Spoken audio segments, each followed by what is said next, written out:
بسم اللہ الرحمن الرحیم۔ السلام علیکم اسٹوڈنٹس، کلاس 9 اردو کی بک ہے۔ آج 6 ٹاپک ہے، 6 چیپٹر ہے۔ ازگری نے لڑکیوں کا مکتب بٹھایا، اس کے کویشچن آنسرز ہیں۔ پہلے تو آپ اس کا ڈپٹی نذیر احمد جو اس کے رائٹر ہیں اس کے بارے میں آپ لکھیں گے۔ آپ کو معلوم ہے حوالہ مصنف یہاں میں نے یہ چھوٹا سا لکھا ہے، آپ کو اپنی بک میں سے اس کو مکمل لکھنا بھی ہے اور یاد بھی کرنا ہے، ٹھیک ہے۔ اور اس میں جو خاص جو ہمیں دیکھنا ہے کہ ان کی جو خاص چیز ہے، انہوں نے جو خاص ایک مرۃ العروس، ان کی بکس جو ہیں وہ بہت خاص ہیں، ان کے نام آپ یاد کر لیجئے گا۔ اور ان کو بھی شمس العلماء کا خطاب مل چکا ہے۔ مرکزی خیال میں سبق ازگری نے لڑکیوں کو مکتب بٹھایا ڈپٹی نذیر احمد کی تصنیف ہے۔ سبق میں ڈپٹی نذیر احمد نے معاشرے میں عورت کی تعلیم اور تربیت کی اہمیت کو اجاگر کرنے کی کوشش کی ہے۔ ایک پڑھی لکھی لڑکی نہ صرف دوسری لڑکیوں کو تعلیم کے زیور سے آراستہ کر سکتی ہے بلکہ اپنے میکے اور سسرال دونوں کے لیے باعث رحمت اور عزت ہوتی ہیں۔ اب سوال نمبر 1 ہے، فتح اللہ خان کی کتنی بیٹیاں تھیں؟ ان کے نام بتائیں۔ تو آپ کو پتہ ہے 2 بیٹیاں تھیں، جمال آرا اور حسن آرا۔ سیکنڈ، سلطانہ کے رنجیدہ رہنے کی وجہ کیا تھی؟ سلطانہ کے رنجیدگی کی وجہ اس کی 2 بیٹیاں تھیں۔ چھوٹی بیٹی حسن آرا بہت بد مزاج، جاہل، ضدی اور بدتمیز تھی۔ حسن آرا کی نسبت طے ہو چکی تھی اور سلطانہ بیگم فکر مند تھی کہ سسرال جا کر پھوڑ اور بد مزاج لڑکی کا کیا ہوگا، یہی فکر اس کو ہمزدہ کیے ہوئے تھی۔ حسن آرا مزاج کے لحاظ سے کیسی تھی؟ حسن آرا مزاج کے لحاظ سے بد مزاج، جاہل، ضدی، پھوڑ اور بدتمیز تھی۔ وہ نہ ماں کا لحاظ کرتی تھی نہ بڑی بہن کا، ادب اور باپ کا بھی اس کو ڈرنا تھا۔ شاہ زمانی بیگم نے حسن آرا کی تعلیم کے بارے میں چھوٹی بہن کو کیا مشورہ دیا؟ شاہ زمانی بیگم نے اپنی چھوٹی بہن سلطانہ بیگم کو حسن آرا کی تعلیم کا مشورہ دیا کہ اس کے لیے ایک استانی مقرر کی جائے، اور مزید یہ بھی مشورہ دیا کہ تمہارے محلے میں مولوی فضل کی بہو اس کام کے لیے انتہائی موزوں ہے۔ سوال نیکسٹ ہے، ازگری نے حسن آرا کو پڑھانے کے لیے کہاں بلایا؟ ازگری نے حسن آرا کو پڑھانے کے لیے اپنے گھر بلایا۔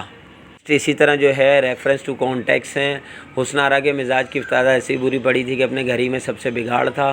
تو آپ نے پہلے تو حوالہ دے دینا ہے سبق و مصنف کا کہ مدرجہ بالا سبق ازگری نے لڑکیوں کو مکتب بٹھائے سے لیا گیا ہے۔ مدرجہ بالا سبق نہیں لکھنا، سوری، یہاں آپ نے لکھنا ہے مدرجہ بالا اقتباس، ٹھیک ہے، یعنی جملہ ازگری نے لڑکیوں کا مکتب بٹھائے سے لیا گیا، جو ڈپٹی نذیر احمد کے ناول مرۃ العروس سے ماخوذ ہے۔ ڈپٹی نذیر احمد اردو کے پہلے ناول نگار کی حیثیت سے جانے جاتے ہیں، یہ آپ نے اس کی تشریح لکھ لینی ہے۔ دوسرا جملہ، یہ سب ان کی مہربانی ہے، ان کی ریاست کو یہی بات زیبا ہے، لیکن ان کے زیر سایہ ہم غریب بھی پڑے ہیں تو اللہ ننگا بھوکا نہیں رکھتا۔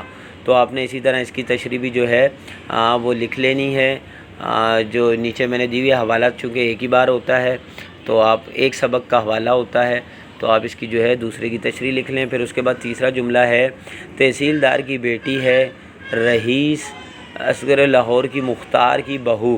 رئیس، یہ لفظ صغر جو ہے یہ غلطی سے آ گیا ہے، رئیس لاہور کے مختار کی بہو۔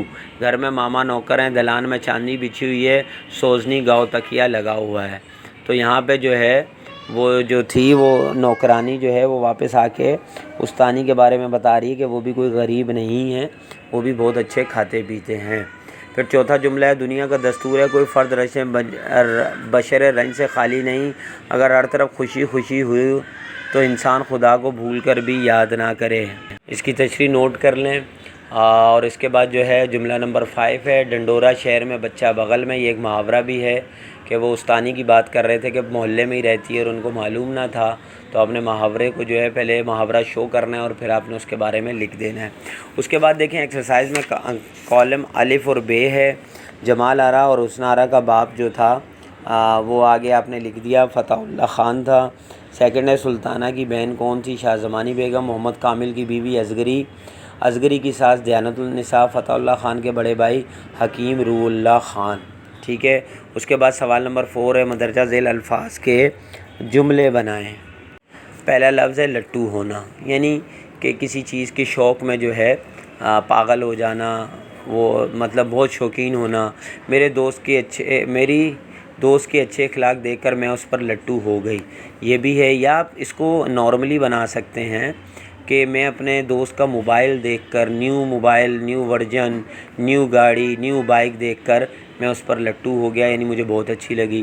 دریغ نہ کرنا، پیچھے نہ ہٹنا، یعنی اپنے دین وطن پر اگر آنچ آئے تو اپنی جان دینے سے بھی دریغ نہ کرنا۔ پھر ہے شستہ، یعنی بہت صاف آواز میں، صاف لہجے میں بات کرنا۔ ایک انگریز کو اتنی شستہ اردو بولتے دیکھ کر میں حیران رہ گئی یا رہ گیا۔